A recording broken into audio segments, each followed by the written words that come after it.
Good morning, boys and girls. We are going to finish our read aloud, The Escape from Mr. Lemoncello's Library today. Okay, chapter 54. On the first floor, Charles was at long last video chatting with his uncle, James Willoughby III, the Librarian of Congress, who had finally shown up for the Ask an Expert call. Sorry for the delay, Charles. That's okay, Uncle Jimmy, Charles said, straining to smile and not scream. The time is now 11 a.m., announced the annoyingly placid lady in the ceiling. The game will end in 1 hour. Sir, I know you're a very important, very busy man, so I just have one quick question. If I were a book on true crime in the state of Ohio, where would you shelve me? The Library of Congress classification? No, sir. Dewey Decimal. Ah, easy. 364.1. What comes after that will depend, of course, on how many books are at the library. Charles didn't stick around to hear the rest of his uncle's answer. He took off running for the closest spiral staircase up to the second floor. As he ascended the steps 2 at a time, he saw Kyle Keeley and his entire entourage running down a staircase from the 3rd floor. Charles reached the 2nd floor balcony first. He darted around the bend, past the door to the 500 room and the 400s. Keeley and his crew were coming from the opposite direction, but Charles reached the door to the 300s before them. He swiped his library card, yanked on the handle, and dashed across the room. He scanned the shelves and headed to his right. He heard Keeley enter the room. Glancing over his shoulder, Kyle saw Keeley go left. Charles dashed up an aisle of bookcases. He read the numbers on each of the rows. 310, 320, 330. One of the robots with the book baskets came rumbling across his path, but Charles was able to dodge it. 340, 350. Keeley's footsteps pounded on the passageway on the other side of the shelving units to his left. In the middle of the 300s room, they entered an open space with a judge's bench and witness box. Charles was getting closer to the true crime section, but so was Kyle. Charles saw Keeley read something off his palm. He had the whole call number. It's time to change tactics. Charles hung back and let Keeley take the lead. Kyle rushed toward a bookcase. Charles sprinted after him. Got it, Kyle shouted as he reached for a book on the shelf, but before he can completely pull it off, Charles grabbed hold of the book too. They both yanked it off the shelf. Kyle had the spine, Charles held hold of the top. They tugged it back and forth. While they wrestled with the book, Keeley's teammates caught up with them. Careful, cried Sierra Russell. Don't hurt the book. Charles grinned. Keeley, the sentimental sap, was listening to the silly, bookish girl and easing up on his grip, giving Charles his chance. He body-checked Keeley, slammed him into his shoulder, and sent him flying, the book tumbling. Charles snatched it off the floor. He had the book. He quickly flipped through the table of contents, saw Chapter 11 was about a robbery at the Gold Leaf Bank in Alexandriaville. He knew he'd won the game. Charles used his free hand to slap an L on his forehead. Loser, he said. He sneered at Keeley. A tiger roared, a whistle blew, and Mr. Lemoncello entered the room, accompanied by Clarence Clement and what looked like a rare Bengal tiger. Mr. Chillington, Charles smiled. He knew Mr. Lemoncello was about to congratulate him for defying the odds and winning the game. He had single-handedly defeated Kyle Keeley's entire team. Yes, sir, Mr. Lemoncello. Do you remember Miss Dr. Zinchenko's #1 rule? You bet, sir. No food or drink except in the Book Nook Cafe. No, said Mr. Lemoncello, touching the tip of his nose and making a buzzer sound. Dr. Z, tell him what he should have said. Dr. Zinchenko's voice purred out of the ceiling speakers. Be gentle, with each other, and most especially the books and exhibits. I know, said Charles. That's why I had to stop Kyle Keeley. He was ready to rip the cover off his poor book. Heck, sir, everybody at school knows that Kyle Keeley is a maniac. He will do anything to win a game. Mr. Lemoncello turned to Keeley. Is that true, Kyle? Would you actually destroy property if it was between you and your prize? Well, sir, Kyle was stammering. The fool didn't know how to lie. Charles quickly opened the book to Chapter 11 and slipped his library card to bookmark the location. You should ask Keeley about the window he broke, sir. Mr. Lemoncello turned to face Charles again. The window? Yes, sir. The whole school heard about it. See, Kyle Keeley and his 2 brothers were playing some sort of wild scavenger hunt game and Mr. Lemoncello pointed to the book. That's clever. You use your library card as a bookmark? Yes, sure, sir, I sure do, said Charles, turning on the charm. Of course, I can't take full credit for such a clever idea. On Friday night, I saw Sierra Russell doing it, and you told Andrew Peckowin to borrow her card? Charles blinked several times. I beg your pardon? You broke Dr. Zinchenko's #1 rule. You were not gentle with your teammate Andrew. In fact, you bullied him into stealing Miss Russell's library card, which you knew she always used as a bookmark. No, sir, I did not. Yes, Charles, you did, said Mr. Lemoncello as he touched his right ear. In fact, Dr. Zinchenko has spent the past few hours combing through security tapes, and guess what she just found? Charles heard his own voice ringing out of the speakers. Have you noticed what Sierra Russell uses for a bookmark? No. That was Andrew, Mr. Lemoncello. This is you again. Her library card, which, of course, doubles as a key card for meeting room B. Find a way to borrow it. You told Andrew to steal Sierra's library card. How could you record that? Said Charles. I was whispering. And I have very good microphones. You're done, Charles. Dr. Zinchenko, tell our departing guest what he has just won. Absolutely nothing, said the voice of the Russian librarian. But please, Mr. L., tell Charles the correct answer to your final pictogram. Yes. Mr. Lemoncello reached back his pocket and pulled out a 4x4 card and showed it to Charles. Charles stood there fuming. Anyone care to help Charles out? Said Kyle. It's 6-8. You're very close. There was a pause and Haley laughed. Did it come after the football player? Yeah, so, said Charles. Andrew was right all along. The football player wasn't past, it was 19. Mr. Lemoncello shifted his game into his game show voice. So, Haley Daly, would you care to solve a puzzle? Sure. You can walk out the way the bandits crawled in 1968. I don't get it, said Charles. 1968, said Kimmy. You know, 1968?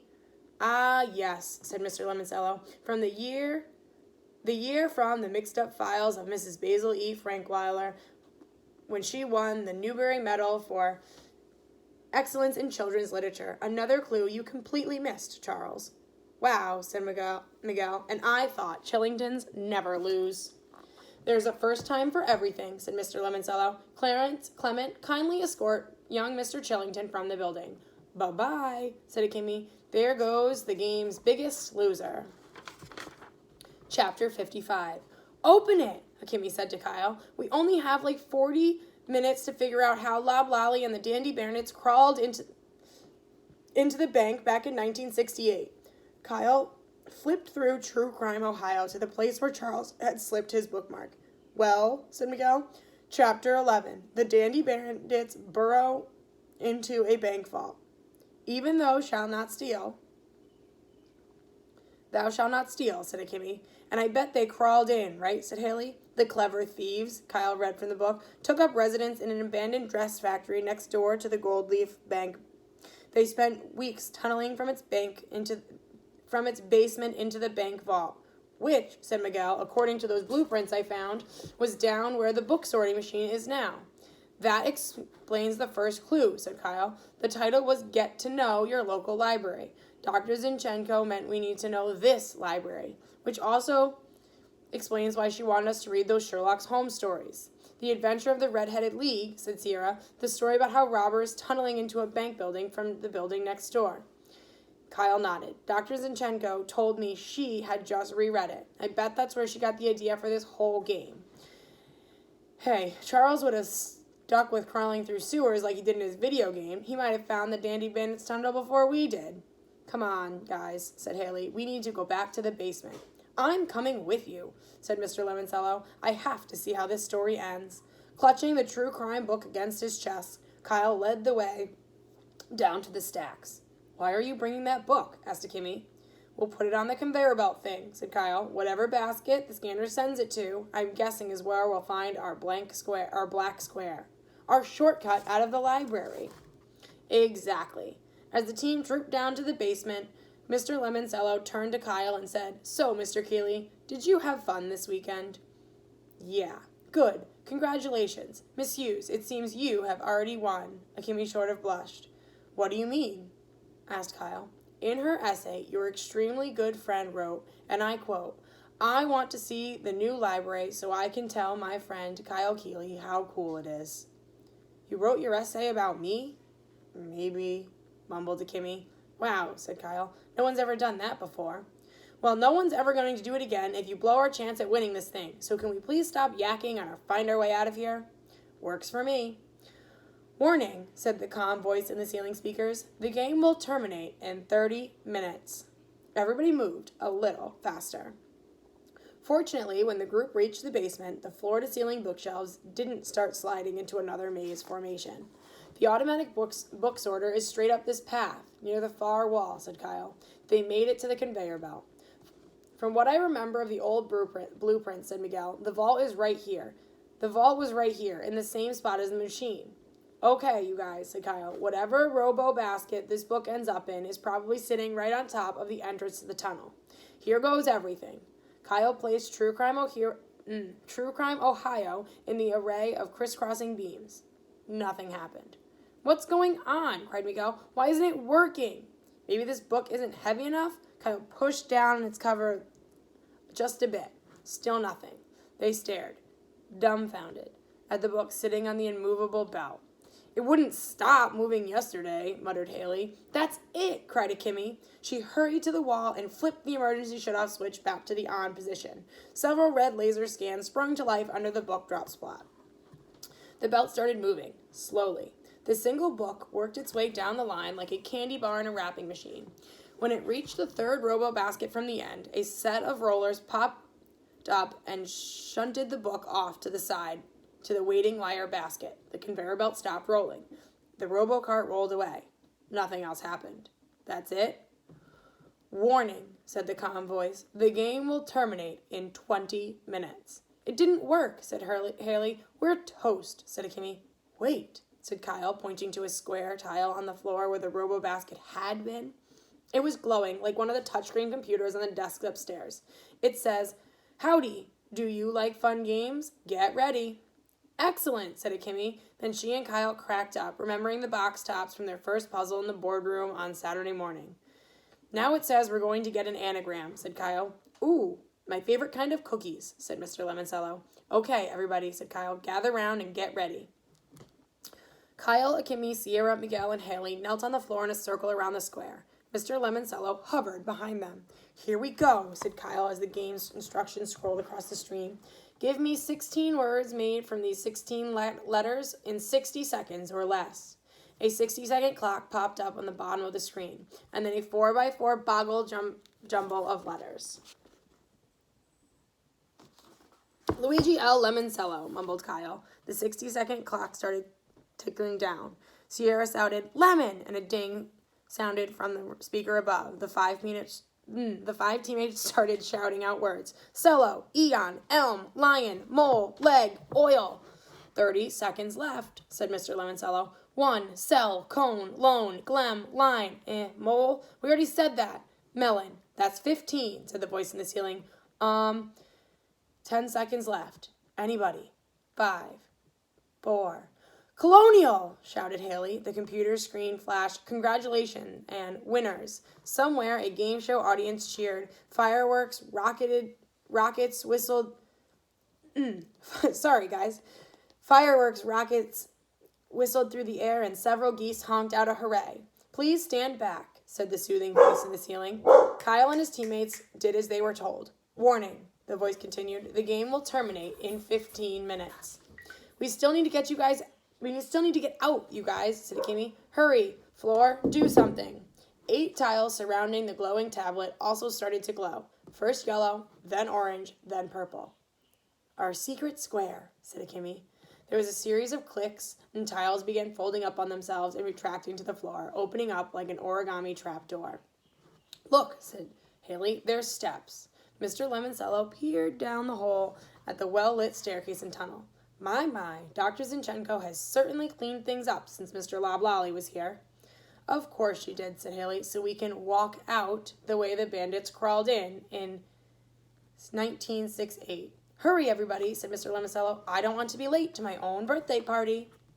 Chapter 56. This is our last chapter. Kyle led the way up led the way up the tunnel and brought his team, plus Mr. Lemoncello, into an empty basement filled with mannequins and cardboard boxes. "This must be the cellar of one of the clothing shops in Old Town," said Kyle. "The fitting factory," said Haley, reading a tag on the shipping crate. "It's one of my faves."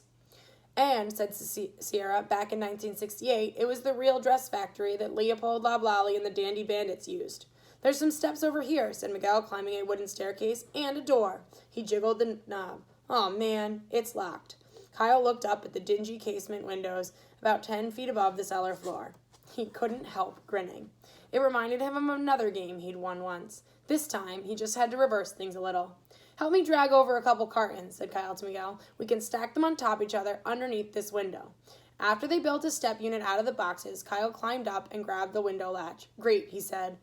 "Don't tell me," said Kimmy. "Another game?" "Yep, there's a combination lock, the kind with 4 wheels of random letters." "Warning," said the voice.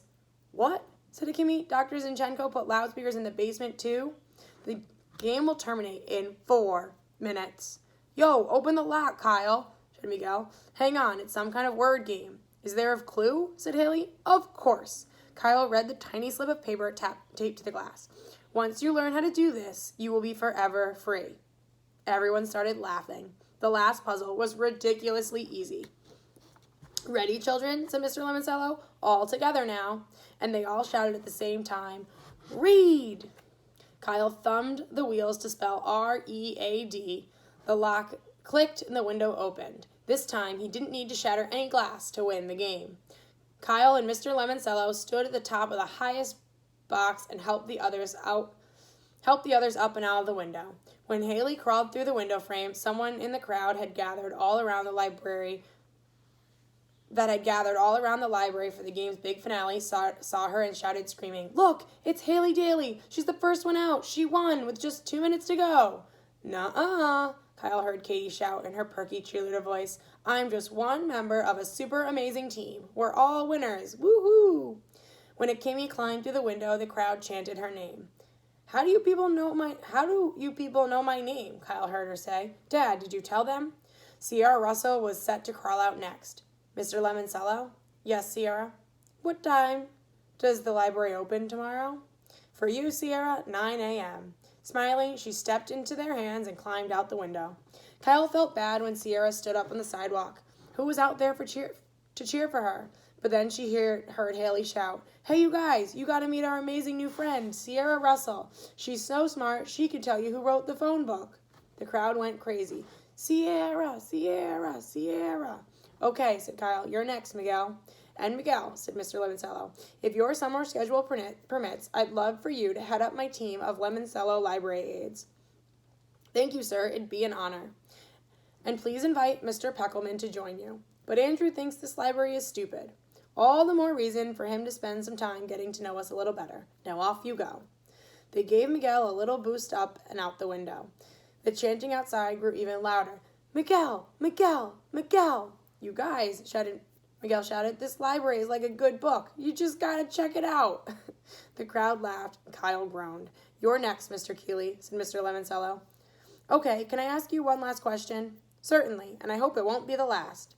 "Are you guys really going to put all of us on your television commercials?" "Oh, yes, you'll be quite famous." "Cool." "Indeed. Who knew spending time in your local library could be such a rewarding experience?" Kyle smiled. "You did, Mr. Lemoncello. And now you do, too." Kyle put his foot in Mr. Lemoncello's hands and grabbed hold of the window frame. "See you at the birthday party, sir."